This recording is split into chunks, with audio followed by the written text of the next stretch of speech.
Hi, Jill here with part 3 of my bulb haul series. So remember I got those paper whites? Well, I'm now going to pot them up in this video. I'm going to get them started. They're not going to be in their final resting place when I'm going to get a nice display bowl, because I haven't decided what that's going to look like. I'm just going to pot them up and get them started now in here. And also I'm going to do my hyacinths. I'm going to force those ready for Christmas. Let's get into it. Okay, so I'm going to start with the paper whites, and this is not going to be their final resting place, their display bowl. I just want to get them started now. I haven't decided how I want to display them or where they're even going to go in the house once they're ready. So right now all I want to do is get them started. So I'm just going to use ordinary garden pots, which I already had lying around, and I'm going to just cover the holes with grit. And then I'm going to put some soil in. Well, actually it's my own compost, homemade compost. Now you don't need to do that, you can just use the grit, but I wanted there to be some kind of barrier to stop the water just pouring straight out. And I didn't know whether it might add a little bit of extra value to the flower with some extra nutrients from the compost. So once the roots sort of reach down into it. The other reason I didn't use all compost, as you'll see, I'll put another layer of grit on in a minute, was because I wanted the roots to be cleanish, depending on how I display it. If I display it in a glass bowl, I don't really want all the soil showing. So we'll see. This is what I decided upon anyway. There's no science behind what I'm doing. You can use all compost or all grit. It's entirely up to you. The point is, I just want them to get going before they are displayed. Once they start getting about 6 inches of shoots, then I will think about where they're going to go, and if they're too early for Christmas, I'll just put them in a nice stylish display bowl. But if they're closer to Christmas, then I might think about getting a Christmassy bowl. Okay, so they're about 2/3 full of soil, and now I'm going to add another layer of the what do you call this? I mean, I'm calling it grit, but it's not really grit. It's like pebbles. It's like you know, the stuff you put in garden, gravel. That's it. I couldn't think of the word. So I'm just going to put another bit now, and then I'm going to rest the. I'm not going right up to the top. I just want to rest the bulbs on top of this now, and I've got 3 packets of paper whites, 5 each, so I will end up doing 3 pots. I'm just showing you these 2 right now. Alright, so I'm just going to place the bulbs straight onto the gravel with obviously the shoot facing up. I suspect these are going to take off quite quickly because they're already slightly sprouting, some of them. Now I don't want them touching the sides of the pot or each other, because I don't want them to, I don't know, rot or any of them. They need to have air around them, otherwise things go a bit pear-shaped. And then to anchor them in place so they don't roll over or you know, whatever, they get misshapen. I don't want that to happen, so I'm going to put gravel between them to protect them from each other and to just anchor them in place. They don't need to be covered at all, they just need to be anchored. The only thing that really needs to be in contact with anything are the roots. So that's about right. Some of these have got a nice couple of shoots coming up.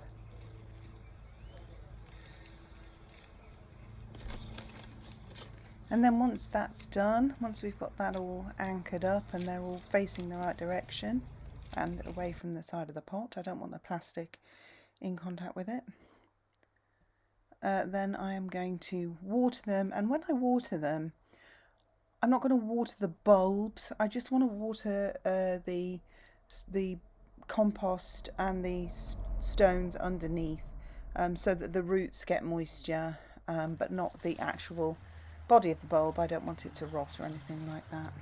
Now for pot 2. Okay, and I'm saving these paper bags from the paper whites for the next part of the project after I finish these. Just doing pot number 2. Water just up to below the roots. You don't want to water over the bulb so the bulbs will rot. You just need enough water that they're sitting in it. And there they are, look, anchored in place.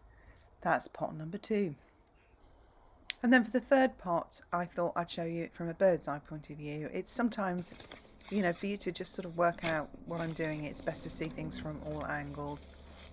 So these are going to be shooting sort of for about the next 6 to 8 weeks. And then I'm going to put them up in their, you know, the bowls that they're going to flower in that I want displayed around the house. So then they'll require more light, and I'll need to decide where I'm going to put them. I really wanted these for Christmas, really, but because I wanted to video them for you to give you in time to do them for Christmas, I've decided to do them early. And I may end up getting some more maybe in a few weeks' time or something like that. But, you know, I mean, come autumn, I won't mind having flowers around the house, even if it's not Christmas. I mean, if it's early, so be it. But you can see what I mean about using the stones to anchor the bulbs in place. I don't know what that dirty tissue is on the floor, so sorry about that. I'm not sure what that is. And then again, just water until it runs all the way through. And you see I'm watering more or less the pebbles really, and the compost hopefully will hold a lot of moisture as well. Okay, so that's 3 pots, so that's 15.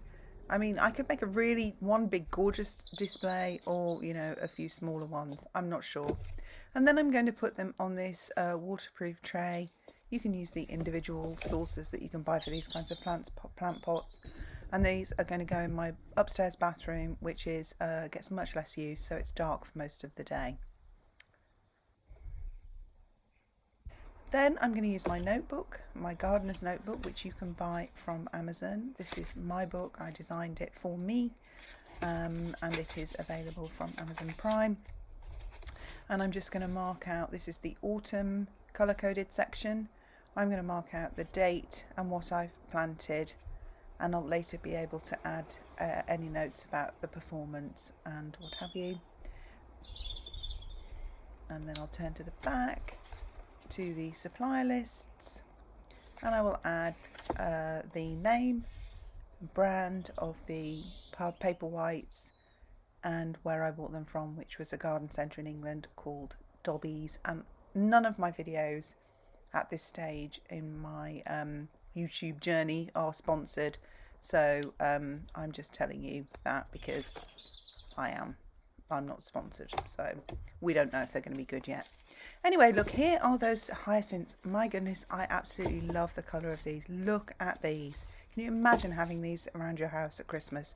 The smell and the beauty of these colours. I mean, if these come out as good as they look on this picture, I am going to be so happy.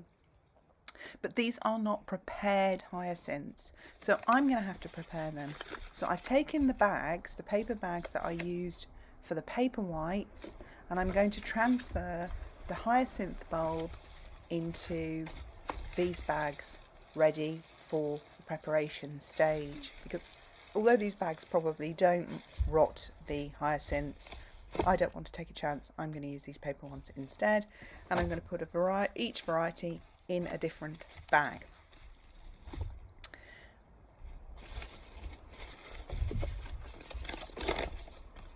So the first thing I need to do, even before I do that, is get myself some gloves, because hyacinth bulbs, as you can see I nearly touched them then before I remembered, can be really toxic, and you can be quite allergic to them.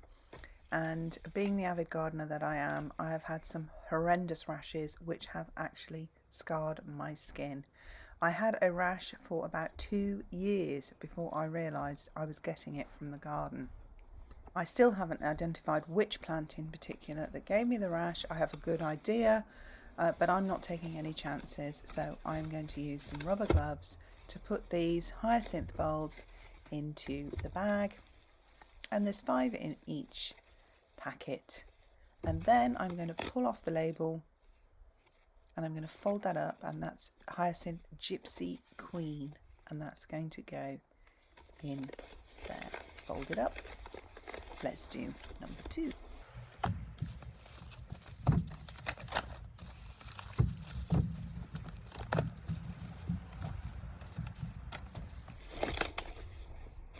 And this beautiful one is called Woodstock, and this is also from Dobbies.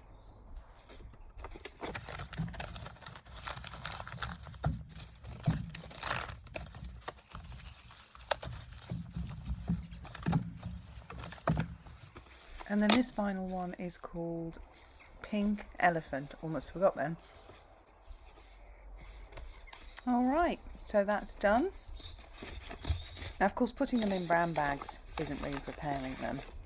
That's just the start of it. So while I write up my notes, I'll explain to you what we're going to do next. So what we do is we put them in the fridge for 6 weeks. This stimulates them. It sort of simulates a whole winter period, winter season, where they would have been very cold, and that stimulates their growth. When they come out of the freezer, of course, then they're going to feel like, well, this is spring, and then they grow. Well, actually, they start to do that within the fridge, because they think, oh, it must be spring soon, and so they start to grow. So that's the reason, and the darkness helps with the root formation. So they go in these bags, and then they go in the fridge. I have a spare fridge in my garage. People put them in the crisper drawer. But obviously you don't want to put them in a part of the fridge that is shared with a food product, so probably in the bottom, and just try and keep all your food products away from the salad drawer, whatever, over this period, the next 6 weeks, unless you, like me, have a spare fridge. So really that's it. So what I will do is I will do a catch-up video, and we'll in about 6 weeks from now we will check up on the results of this, what we did today, and then you'll be able to see for yourselves, and then we'll have another follow-up video when they're flowering. Okay, that's it for now. If you have any questions, put them in the comments below. Please subscribe, like, click the notification bell so you'll be the first to know when I upload a follow-up video. And if you go there, you can see my bulb haul, and down there is the link for my gardening book, and I'll see you in the next video. Thanks for watching. Bye.